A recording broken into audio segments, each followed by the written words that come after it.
Bonjour. Bonjour à tous, chers amis, ravi de vous retrouver. Shalom à vous. J'espère que vous allez bien par la grâce du Seigneur. Que l'Éternel soit béni. Les amis, je viens vous parler du sujet de la foi, de l'importance de la foi et de l'impact de la foi dans nos vies, de la valeur de la foi que je considère comme une grande bénédiction, comme un grand bénéfice, comme un bonheur pour quiconque possède la foi. Mais bien entendu, pas n'importe quelle foi. La foi en l'Éternel, le Dieu d'Israël, créateur des cieux et de la terre. Je me suis posé 4 questions que je vais vous partager, 4 questions concernant la foi, auxquelles je vais essayer de répondre et d'éclairer par la parole du Seigneur. Qu'est-ce que la foi? Que signifie avoir la foi? Est-ce important d'avoir la foi? Et comment avoir la foi? D'après le dictionnaire, la foi est une adhésion, une croyance. Mais qu'est-ce que la foi selon l'Éternel, selon la Bible? La parole de Dieu, la Bible, donne la définition de la foi dans l'Épître aux Hébreux. On va faire une première lecture dans Hébreux 11, les versets 1 à 3. Or, la foi, c'est l'assurance des choses qu'on espère, la démonstration de celles qu'on ne voit pas. C'est à cause d'elle que les anciens ont reçu un bon témoignage. C'est par la foi que nous comprenons que le monde a été formé par la parole de Dieu, de sorte que ce qu'on voit ne provient pas de ce qui est visible. La foi est l'assurance des choses qu'on espère, la démonstration de celles qu'on ne voit pas, de sorte que ce qu'on voit ne provient pas de ce qui est visible.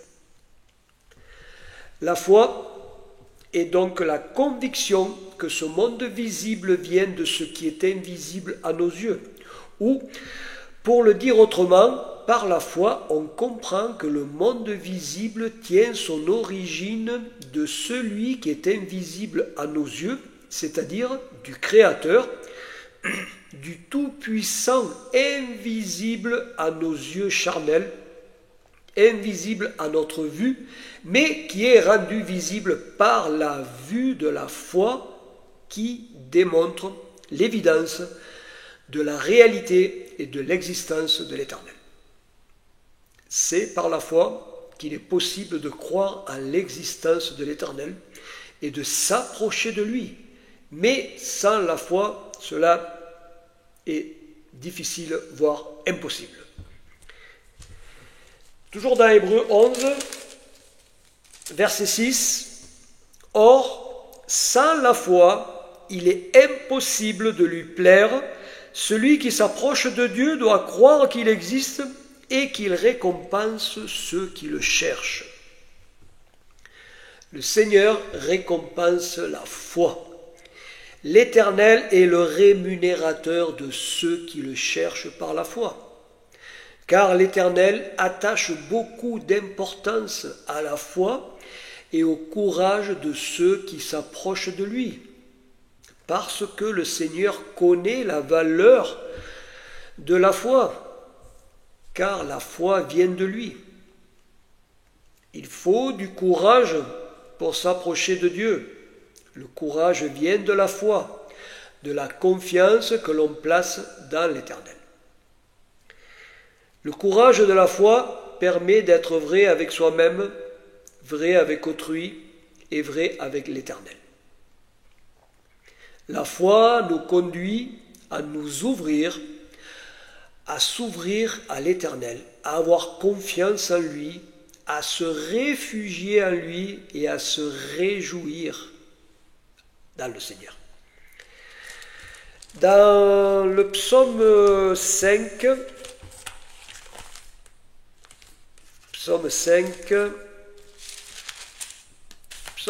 versets 12-13. Alors tous ceux qui se réfugient en toi se réjouiront, ils exulteront à toujours, et tu les protégeras. Ils exulteront en toi, ceux qui aiment ton nom, car toi, Éternel, tu bénis le juste. Comme un bouclier, tu l'environnes de faveur. L'Éternel est notre bouclier.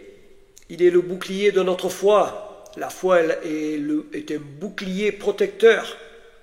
Le bouclier de l'Éternel contre le doute, contre l'incertitude, contre la crainte, contre la lâcheté, contre le manque de courage, contre la peur des attaques du mal. La foi est le bouclier, la force de l'Éternel.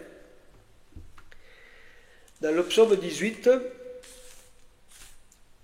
au verset 3, il est dit « Je t'aime, Éternel ma force, Éternel mon roc, ma forteresse, mon libérateur, mon Dieu, mon rocher où je me réfugie, mon bouclier, la force qui me sauve, ma haute retraite. » L'Éternel, mon rocher,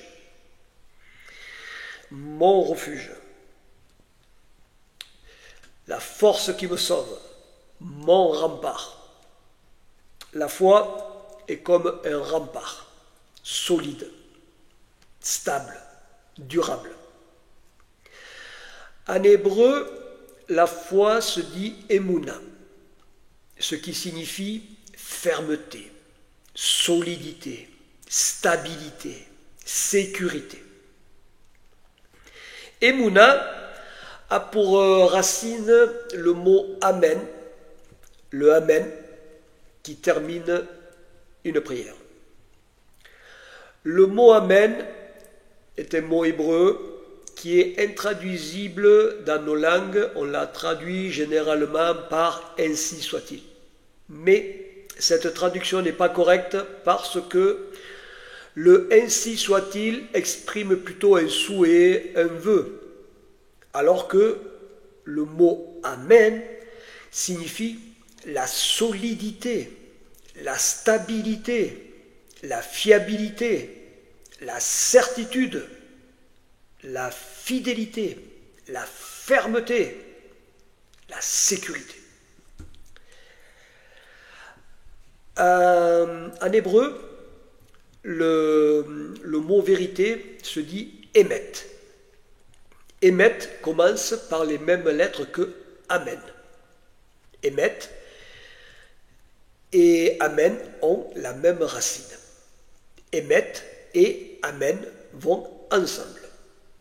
Amen est vérité, certitude, fidélité, solidité, confiance, fiabilité, sécurité, stabilité. En disant amen à la fin d'une prière, c'est adhérer à la solidité, à la certitude, à la fiabilité, à la vérité de ce qui est dit. C'est mettre sa confiance dans la prière que l'on prononce comme une certitude fiable, solide devant l'Éternel. Mais c'est aussi se confier dans la fiabilité de la prière de quelqu'un.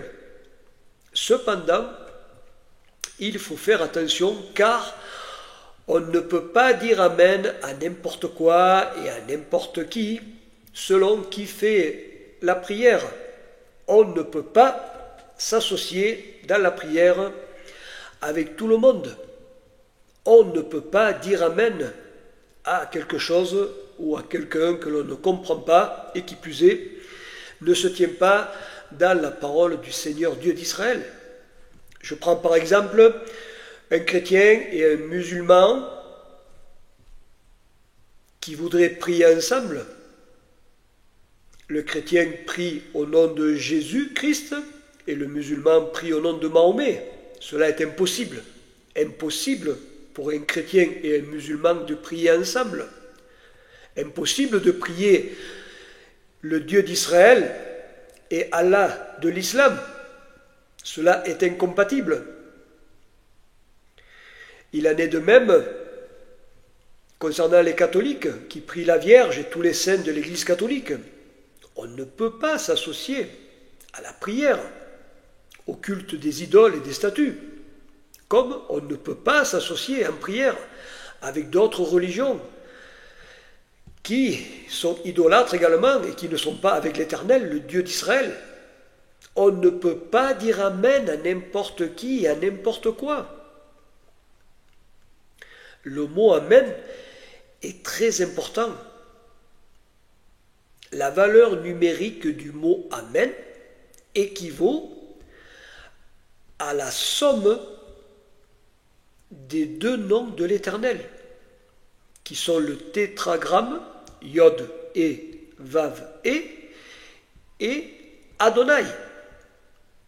Les deux noms de l'Éternel dans la Torah ont la valeur du mot Amen. Amen est l'acronyme hébreu de El Melech Neeman, ce qui signifie Dieu, le roi digne de confiance. Le mot Amen révèle qui est le maître de l'univers, ainsi que sa dimension infinie et sa puissance. Amen révèle que le souverain de l'univers est Adonai Elohim d'Israël. Le Dieu d'Israël est dans le mot Amen. Il est l'Emouna, la foi qui donne la confiance, sur laquelle on peut s'appuyer en toute assurance et en toute sécurité. Adonai Emouna est la vérité, la certitude, la fidélité, la stabilité, la solidité. Il est le roi digne de confiance dans lequel on peut se réfugier en toute sécurité comme derrière un bouclier, comme à l'abri dans une forteresse inébranlable. Car l'Éternel est le rocher protecteur, le rempart dans lequel on est gardé de toutes les forces du mal. L'Éternel est notre bouclier.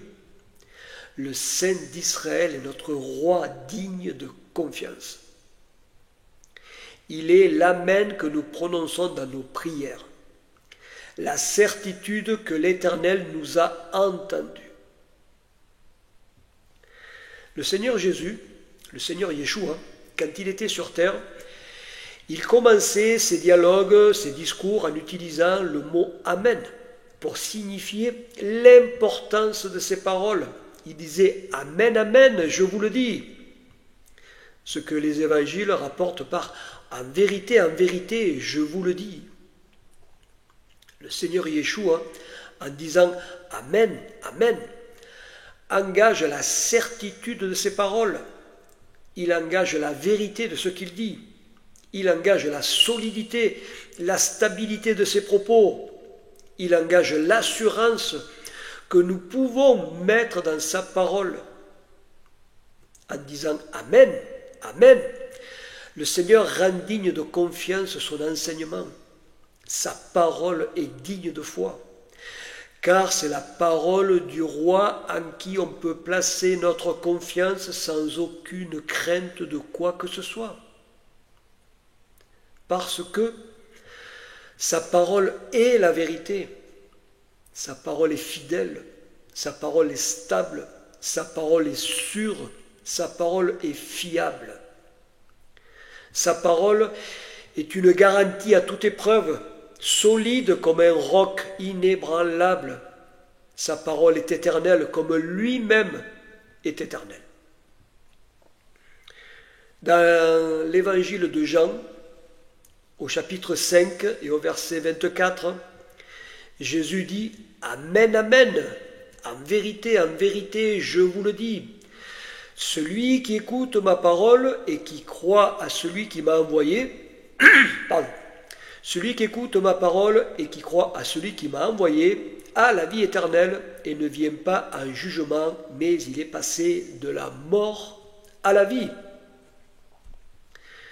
Le Seigneur certifie par le Amen que celui qui écoute sa parole et qui croit dans le Père Tout-Puissant a la vie éternelle. C'est une certitude digne de confiance, digne de foi dans ce que dit le Seigneur Yeshua.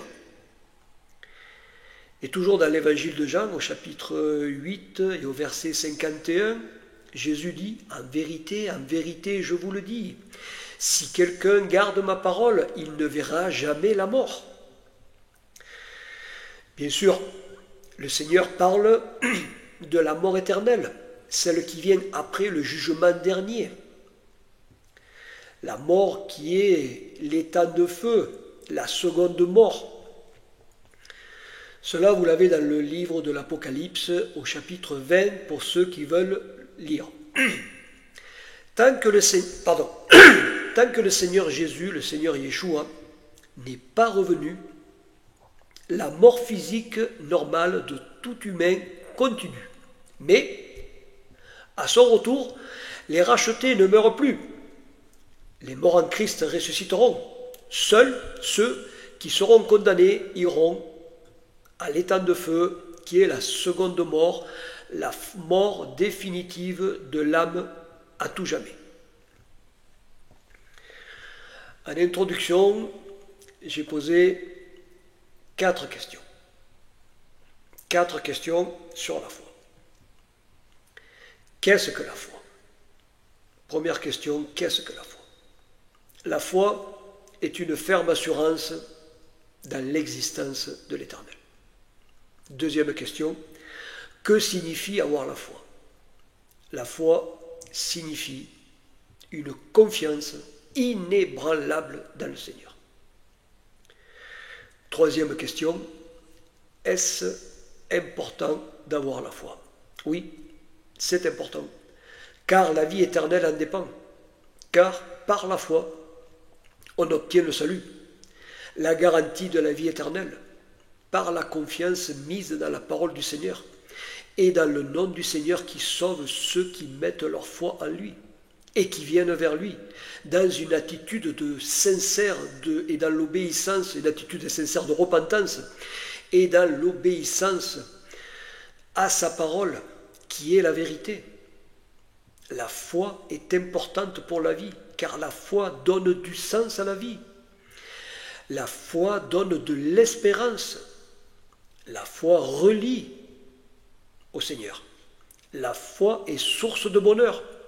La foi donne du courage, de la force. Par la foi, on reçoit le pardon des fautes et des péchés. Par la foi, on obtient la vie éternelle. Oui, la foi est importante. Quatrième question, comment on obtient la foi? La foi s'obtient par l'écoute de la parole du Seigneur. Dans l'Épître aux Romains,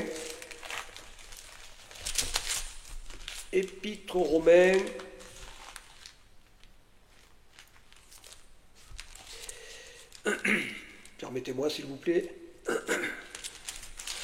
Romains 10,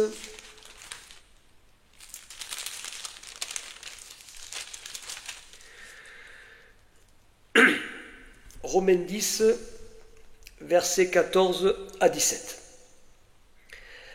Comment donc invoqueront-ils celui en qui ils n'ont pas cru, et comment croiront-ils en celui dont ils n'ont pas entendu parler? Et comment entendront-ils parler de lui sans prédicateur? Et comment y aura-t-il des prédicateurs s'ils ne sont pas envoyés, selon qu'il est écrit qu'ils sont beaux les pieds de ceux qui annoncent de bonnes nouvelles? Mais tous n'ont pas obéi à la bonne nouvelle. Aussi, Ésaïe dit-il, Seigneur, qui a cru à ce que nous avons fait entendre? Ainsi, la foi vient de ce qu'on entend, et ce qu'on entend vient de la parole du Seigneur. La foi vient de ce qu'on entend, et ce qu'on entend vient de la parole du Seigneur. La foi vient en écoutant la parole du Seigneur Yeshua, d'où l'importance d'écouter, de prêter attention à ce que dit le Seigneur, pour que la foi rentre au plus profond, à l'intérieur du cœur et de l'esprit, afin que par l'écoute de la parole, la foi s'enracine au profond de l'être, au fond de l'âme, pour remplir l'âme de la certitude de l'existence de l'Éternel. On peut comparer la foi aux fondations d'une maison, aux fondations d'un édifice, des fondations solides, stables, qui soutiennent la maison, l'édifice, et qui empêchent l'effondrement. D'ailleurs, le Seigneur Jésus a fait une parabole, une comparaison entre deux maisons, la maison bâtie sur le roc et la maison bâtie sur le sable. Dans l'évangile de Matthieu, au chapitre 7, versets 24 et 27, voici ce que dit le Seigneur Jésus. Ainsi, quiconque entend de moi ces paroles et les met en pratique sera semblable à un homme prudent qui a bâti sa maison sur le roc. La pluie est tombée, les torrents sont venus, les vents ont soufflé et se sont portés sur cette maison. Elle n'est pas tombée car elle était fondée sur le roc. Mais quiconque entend de moi ces paroles et ne les met pas en pratique sera semblable à un homme insensé qui a bâti sa maison sur le sable. La pluie est tombée, les torrents sont venus, les vents ont soufflé et se sont abattus sur cette maison. Elle est tombée et sa ruine a été grande. La maison fondée sur le roc est stable, solide, et elle résiste à tout événement et à toute épreuve. La maison fondée sur le sable est instable, fragile, et elle s'écroule face aux événements et aux épreuves. La maison, c'est notre vie, c'est notre famille. Le roc, c'est le Seigneur Jésus, le Seigneur Yeshua. Il est sage de bâtir sa vie, sa maison, sa famille, sur le Seigneur qui est le roc. Il est insensé de ne pas bâtir sa vie, sa maison, sa famille sur le Seigneur, car rien ne tient sans le Seigneur. Écouter et mettre en pratique la parole du Seigneur, c'est bâtir sur le roc. Écouter, c'est mettre en pratique la parole du Seigneur, c'est bâtir sur le sable. Ce qui permet de mettre en pratique la parole du Seigneur, c'est la foi en action, la foi agissante, la foi qui bâtit sur le roc, sur Jésus, sur Yeshua.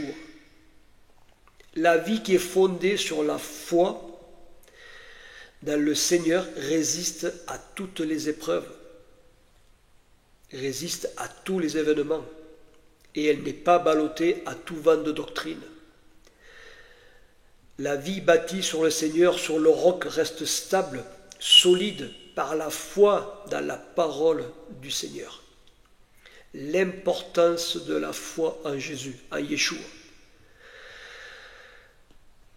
Dans ce monde difficile, en difficulté, dans ce monde qui bâtit sur le sable, sur l'instabilité, sur le néant de la stupidité, le monde s'écroule par manque de fermeté, par manque de solidité, par manque de stabilité, par manque de fondation solide sur le roc, sur Jésus. Le monde ne veut pas écouter la parole du Seigneur. Le monde ne veut pas de la foi en Jésus, en Yeshua, qui est le roc, le rocher de la fondation de la création. Celui qui soutient tout par sa parole puissante. Quiconque met sa foi dans les paroles du Seigneur, quiconque tourne son cœur vers le Seigneur, bâtit sa propre vie et la vie des siens sur le roc inébranlable qu'est le Seigneur Jésus, le Seigneur Yeshua. Mais pour cela, il est nécessaire de faire un choix courageux, le choix de placer sa confiance dans l'invisible, dans celui qu'on ne voit pas, mais qui est bien réel et qui existe. Mais cela demande du courage. Et ce n'est pas tout le monde qui a la volonté et le courage de la foi. Il est vrai que ce n'est pas facile de faire le pas de la foi.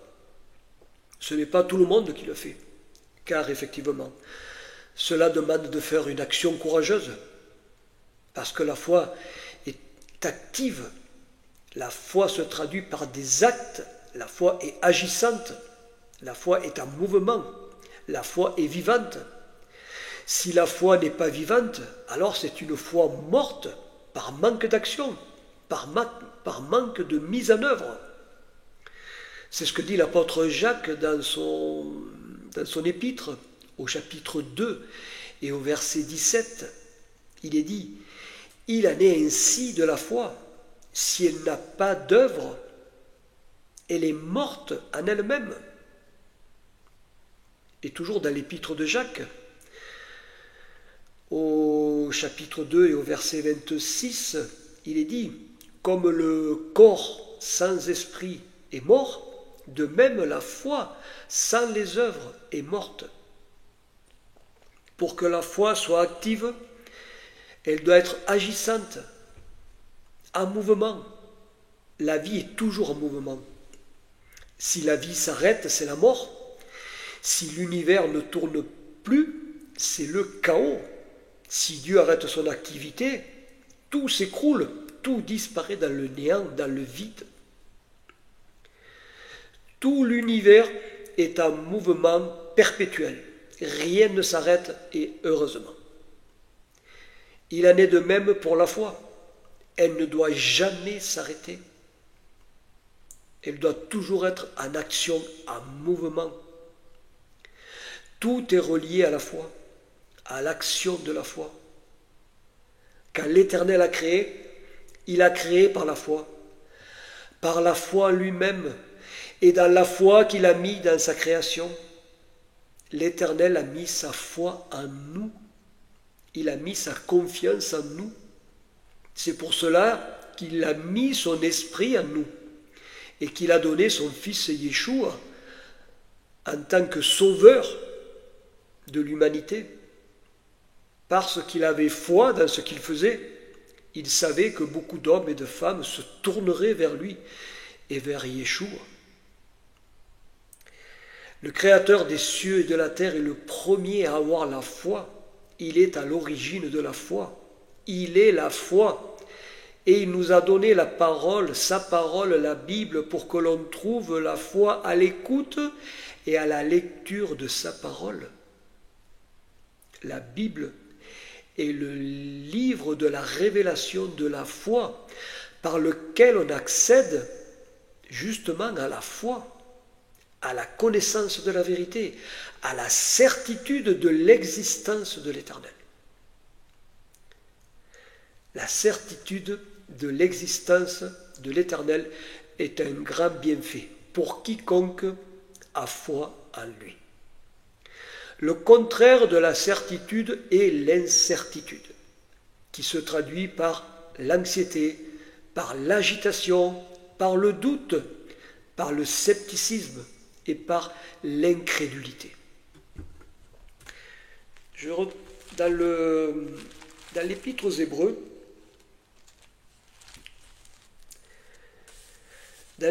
aux Hébreux, au chapitre 3, versets 12 à 14, il est dit « Prenez donc garde, frères, que personne parmi vous n'ait un cœur méchant et incrédule, au point de se détourner du Dieu vivant. Mais exhortez-vous chaque jour, aussi longtemps qu'on peut dire aujourd'hui, afin qu'aucun de vous ne s'endurcisse par la séduction du péché. Car nous avons été rendus participants du Seigneur, si du moins nous retenons fermement jusqu'à la fin notre assurance première. Notre assurance première, que l'on peut traduire par le fondement de notre assurance, par le commencement de la foi, par la foi qui est bâtie sur le roc, sur le Seigneur Yeshua, qui est la fondation de notre confiance, de notre foi, de notre certitude, de notre garantie, de notre stabilité, car nous savons par la foi en lui que nous sommes ancrés sur le rocher des siècles, fondés, établis sur Jésus, sur Yeshua, notre espérance vivante. Dans la première épître de Pierre,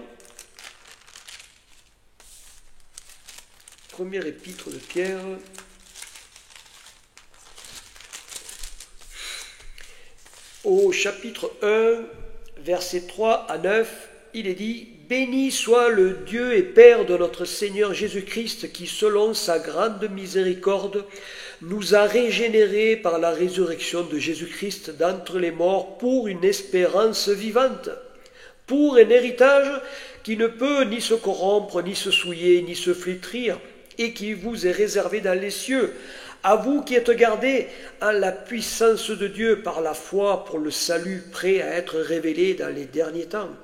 Vous en tressaillez d'allégresse, quoique vous soyez maintenant pour un peu de temps, puisqu'il le faut, affligés par diverses épreuves, afin que votre foi éprouvée, plus précieuse que l'or périssable, cependant éprouvée par le feu, se trouve être un sujet de louange, de gloire et d'honneur lors de la révélation de Jésus-Christ.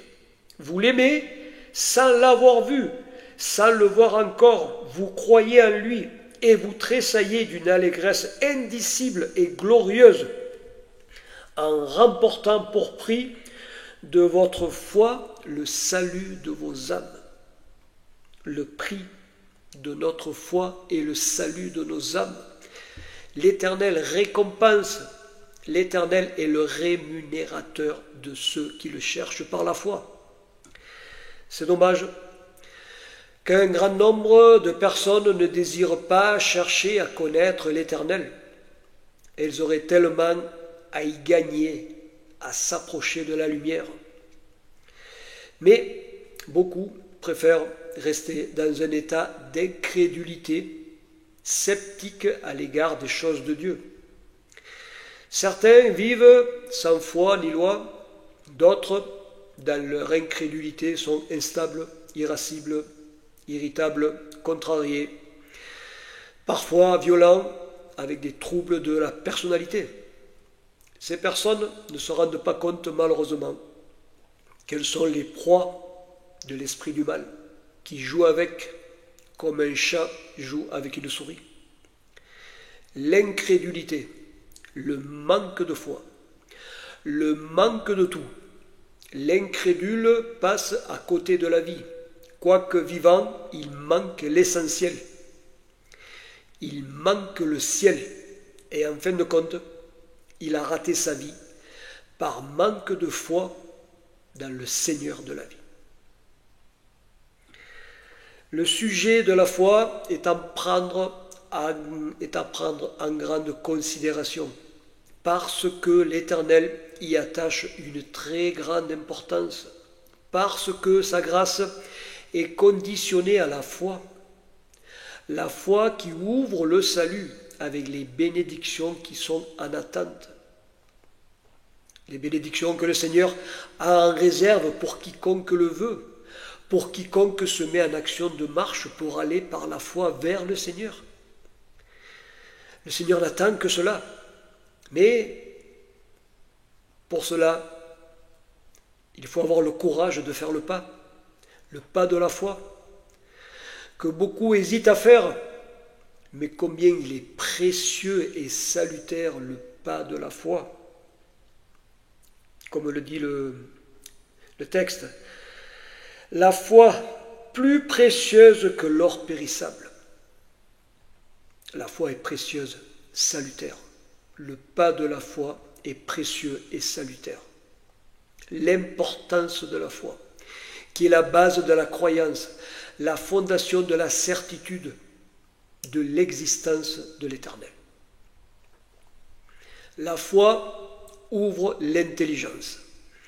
La foi ouvre la compréhension concernant les choses de Dieu. Et par la sagesse que donne le Saint-Esprit, on perçoit l'invisible de Dieu, qui devient réalité pour notre entendement grâce à la foi. Sans la foi, nous ne sommes rien. Nous sommes sans croyance. S'il n'y a pas de croyance, il n'y a pas d'espérance. Et s'il n'y a pas d'espérance, on n'est rien. On serait identique à des animaux qui vivent et meurent sans le savoir. Car les animaux ne savent pas qu'ils doivent mourir. Seul l'homme a conscience de la finitude de sa vie et de sa mort. Le passage de la mort est un moment difficile et angoissant pour tout le monde. Si c'est difficile et angoissant de mourir, même pour celui qui a la foi et l'espérance, qu'en sera-t-il pour celui qui est sans foi et qui est dans l'incrédulité? L'incrédulité, qui est la base du péché. Ceux qui meurent dans l'incrédulité meurent dans leur péché, sans aucun pardon. L'incrédulité est sans espoir, sans espérance. L'incrédulité est plus dangereuse que les fautes. Les fautes sont pardonnées par la repentance sincère. Mais quiconque se plaît dans l'incrédulité est déjà sous le jugement, car il ne veut pas de Dieu ni de sa grâce divine, ce qui est terrible. Et aujourd'hui, nous sommes dans un monde qui est de plus en plus incrédule, qui fait de l'incrédulité sa norme, son dogme. Car la religion du monde mondialiste, si je peux le dire ainsi, c'est l'incrédulité.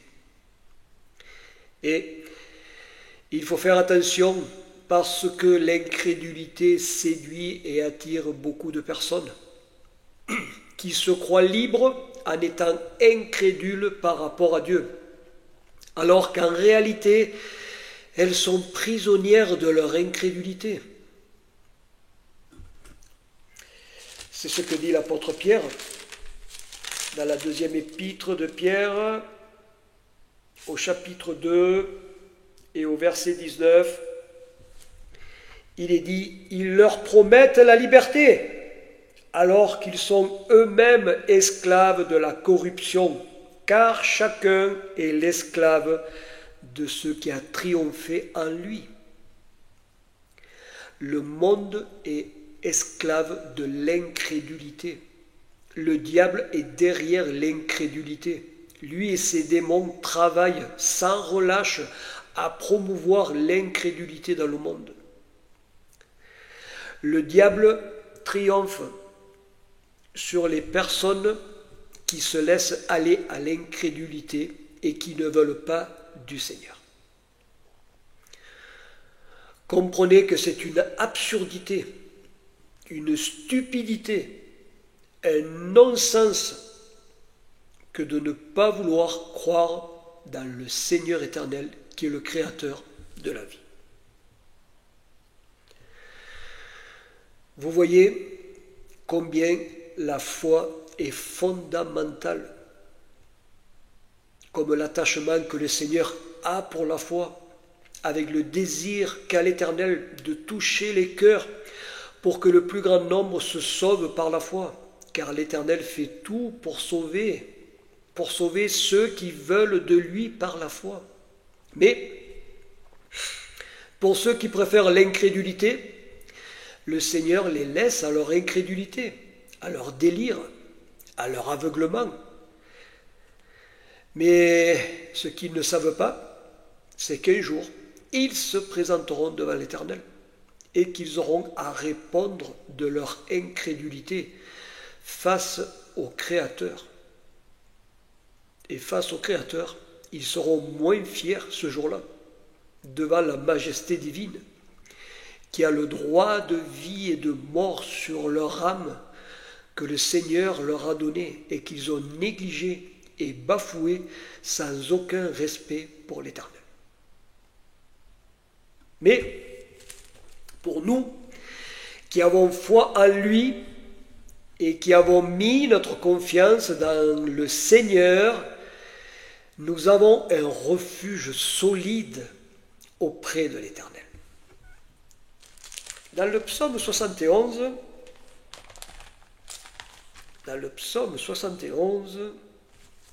du verset 1 au verset 5. Éternel, en toi je me réfugie, que jamais je ne sois dans la honte. Dans ta justice, délivre-moi et libère-moi. Tends vers moi ton oreille et sauve-moi. Sois pour moi un rocher qui me serve d'asile. Tu m'as ordonné d'y venir sans cesse pour que je sois sauvé, car tu es mon roc et ma forteresse. Mon Dieu, fais-moi échapper à la main du méchant, à la main de l'homme injuste et aigri. Car c'est toi mon espérance, Seigneur éternel. Ma confiance est en toi dès ma jeunesse. Dès le ventre de ma mère, je m'appuie sur toi. L'importance de la foi, de la confiance à l'Éternel, dans lequel on se réfugie en toute sécurité, car il est le rocher protecteur, le bouclier de la foi. Il est la confiance et l'espérance dans la vie de quiconque croit en lui. Il est celui qui soutient tout. Il est notre abri. Il nous donne la foi pour que nous vivions par la foi. Dans le livre du prophète Habakkuk, au chapitre 2 et au verset 4, il est dit « Mais le juste vivra par sa foi ». Oui, effectivement, grâce au Seigneur, le juste vivra par sa foi. Par contre, l'incrédule mourra par son incrédulité. Et je terminerai par ce verset qui est dans l'Apocalypse au chapitre 3 et au verset 14, qui dit, c'est Jésus qui parle, il dit « Voici ce que dit l'Amen, le témoin fidèle et véritable, l'auteur de la création. » Sachez-le, Yeshua est l'Amen. Il est le commencement, il est le principe de la création. Il est le roi digne de confiance. Il est celui qui soutient tout par sa parole puissante. Il est la foi qui nous stabilise. Il est la foi qui nous sécurise. Il est la foi qui nous rend confiants. Il est la foi qui nous rend fidèles. Il est la foi qui nous rend fermes. Il est la foi qui nous assure. Il est la foi qui nous garantit. Il est la foi qui nous porte. L'importance de la foi dans ce monde incrédule. Ne soyez pas incrédules. Tournez-vous vers le Seigneur. Cherchez-le. Trouvez-le par la foi. Et vous le trouverez. Le Seigneur Yeshua est l'Amen de nos prières. La certitude que nous sommes entendus quand nous nous adressons à lui. Chaque fois que nous disons Amen, nous avons la certitude que l'Éternel a entendu ce que nous lui avons demandé. Yeshua est Dieu, il est le roi digne de confiance. Que son nom soit béni. Amen. Amen. Chers amis, gardez la foi, restez dans la confiance du Seigneur et vivez par la foi en lui. Car le juste vivra par sa foi. Shalom. Shalom à vous, chers amis, dans la grâce du Seigneur Yeshua, notre Amen, qui vient bientôt. Amen. Shalom.